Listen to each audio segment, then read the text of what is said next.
What if humans were never supposed to exist? What if our creation wasn't a miracle, but an accident, or worse, a part of a plan we were never meant to know? They say God made us in his image, but what if the God were never gods at all? What if they were ancient engineers who came here with a mission? Thousands of years ago, the Sumerians, the world's first known civilization, left behind clay tablets. These texts are older than the Bible, older than the Egyptian pyramids, and they tell a story that sounds impossible. A story that says humanity was designed, built by a race from the stars. They called them the Anunnaki, and according to those tablets, they might come back.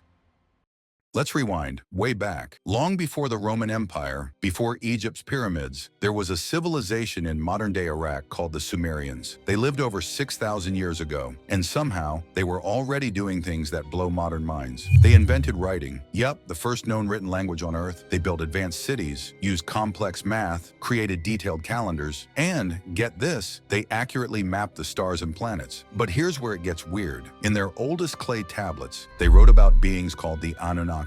The name literally translates to those who came from the heavens, not from another country, from the heavens. And here's the bombshell. The Sumerians described planets that modern science didn't even discover until the 1800s. They knew about Uranus, Neptune, and even described their positions and movements in the sky. Think about that. Uranus was discovered in 1781, Neptune in 1846. But the Sumerians talked about them thousands of years earlier, without telescopes, satellites, or NASA. How? It's like someone gave them a cheat code, or maybe someone taught them. Now, if you grew up believing humans just gradually figured everything out on their own, this should shake you a little, because the Sumerians weren't guessing, they were documenting. So who were the Anunnaki, and why were the first humans writing about them like they were real? So, who were these Anunnaki? According to ancient Sumerian tablets, they weren't gods or spirits. They were real beings, tall, powerful, intelligent, with flying machines and technology that seemed magical to early humans. And here's the wildest part. They didn't come from another country or continent. They came from another planet, a planet the Sumerians called Nibiru. Now, Nibiru wasn't just some poetic idea. The Sumerians claimed it was a real planet, one with a massive 3,600-year orbit around the sun. That's why we don't see it often. It only passes near Earth once every few millennia. But why did the Anunnaki leave Nibiru and come all the way here? Because their home planet was dying.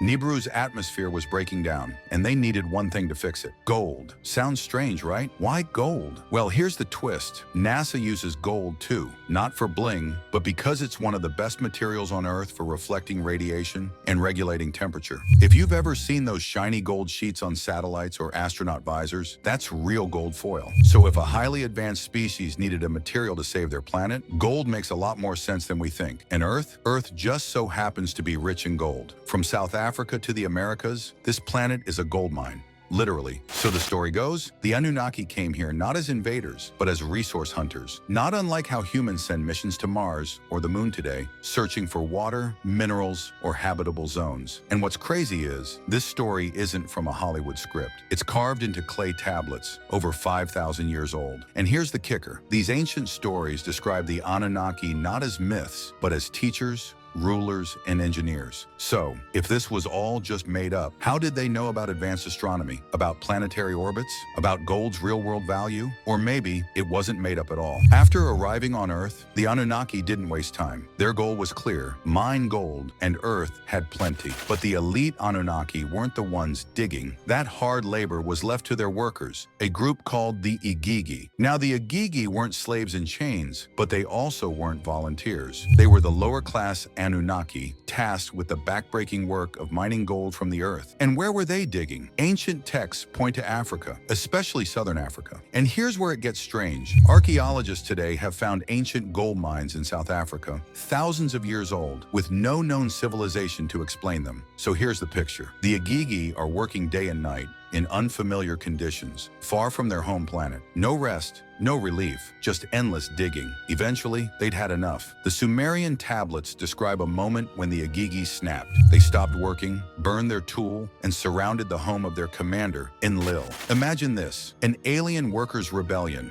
thousands of years ago, in the middle of a mining colony on Earth. They demanded an end. They told their leaders, "This work is killing us. We will not dig anymore." Now the Anunnaki faced a crisis. They still needed gold, desperately. Without it, their home planet Nibiru was doomed. But now, they had no workers. That's when Enki, a leader among the Anunnaki, stepped forward with a bold idea. "We'll create a new worker, not build one, but engineer one." Let that sink in. This isn't just mythology. It's a story written thousands of years before the Bible, describing something that sounds very close to modern genetic engineering. Enki wasn't talking about machines. He meant a living being, combining Anunnaki DNA with the life that already existed on Earth. And this, right here, is where everything changes. Because if this story is true, then we, humans, weren't born naturally. We were designed for labor. Enki, the Anunnaki leader, teamed up with his half-sister, Ninhursag, a master of life sciences. Their goal was clear: create a being smart enough to follow commands, strong enough for labor, and obedient enough not to rebel. So what did they do? They found a species already living on Earth, something primitive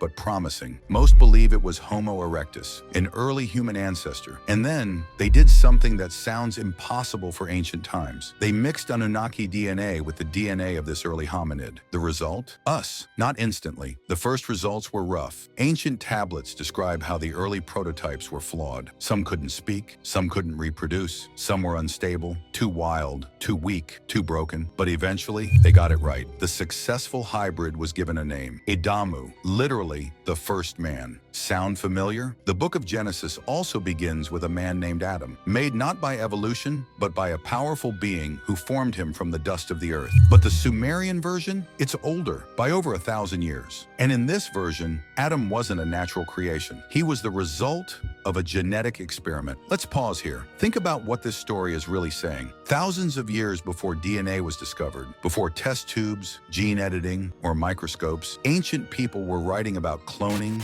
DNA mixing, and creating life in a lab. How did they know this? And if they didn't just make it up, what does that say about where we come from? So, humans were created by the Anunnaki. Wild theory, right? But let's fast forward to today, to modern science, because now we're discovering clues that might actually support this story. Let's start with our DNA. Humans have 23 pairs of chromosomes, but all our closest relatives, chimpanzees, gorillas, even orangutans, have 24. So what happened? Scientists discovered that somewhere in our past, 2 chromosomes fused together. It's called chromosome 2 fusion, and yes, it's real. You can Google it, but here's the thing. This kind of fusion doesn't happen naturally, at least not in such a clean, perfect way. It looks designed. Even geneticists admit this is one of the most mysterious anomalies in human evolution. Now ask yourself, if the Anunnaki were modifying DNA, would this be their signature? But it's not just in our genes, it's in our art. Ancient carvings, from Mesopotamia to South America, often show gods with wings, helmets, and sometimes what looks like wristwatches. You've probably seen those images. Figures holding strange bags or tools, surrounded by spiral symbols that suspiciously resemble DNA. How did these people, with no microscopes, no telescopes, carve such symbols thousands of years ago? And here's where it gets really bizarre. Cultures all over the world, who never met, tell the same kind of story. In Hindu texts, there are the Devas, sky beings from other realms who came to Earth in flying machines. The Maya worship Kukulkan, a feathered sky serpent who descended from the heavens and brought knowledge. And then there's the Dogon tribe in Africa. They've known about the Sirius star system for generations, including Sirius B, a star invisible to the naked eye and only confirmed by Western science in the 1970s. But how did the Dogon know about it thousands of years ago? This isn't one coincidence. It's a pattern, a global pattern of sky gods, descending, teaching, creating. Different names, different cultures, but maybe the same visitors. Now here's the twist. If this is blowing your mind, you'll definitely want to check out the video I made on the Alaska Pyramid, another ancient hidden mystery, possibly connected to the same beings. Click the I button right here on the screen, or save it to watch next, because trust me, that story gets even weirder. But first, let's finish this one, because we still have to ask, where did the Anunnaki go? And even scarier, what if they never left? The ancient tablets say something strange happened after humanity was created. We weren't just workers anymore. We began to learn, to build, to grow too fast. And the Anunnaki became worried. Then came the breaking point, a disaster written about across almost every major civilization, a massive flood. You've heard this before, Noah's Ark, the great flood in Genesis. But what most people don't realize is the Sumerian flood story came first. According to the tablets, the Anunnaki decided humans had gone too far. We were evolving too quickly, so they made a choice. Wipe us out completely. But one of them, Enki, disagreed. He secretly warned a human named Ziusudra, or Utnapishtim in other versions, to build a boat, preserve life, and start again. Sound familiar? After the flood, most of the Anunnaki left Earth, returning to their home planet, Nibiru. That's what the ancient story says. But what if that's not the whole truth? Some researchers believe they didn't all leave. Some Anunnaki may have stayed,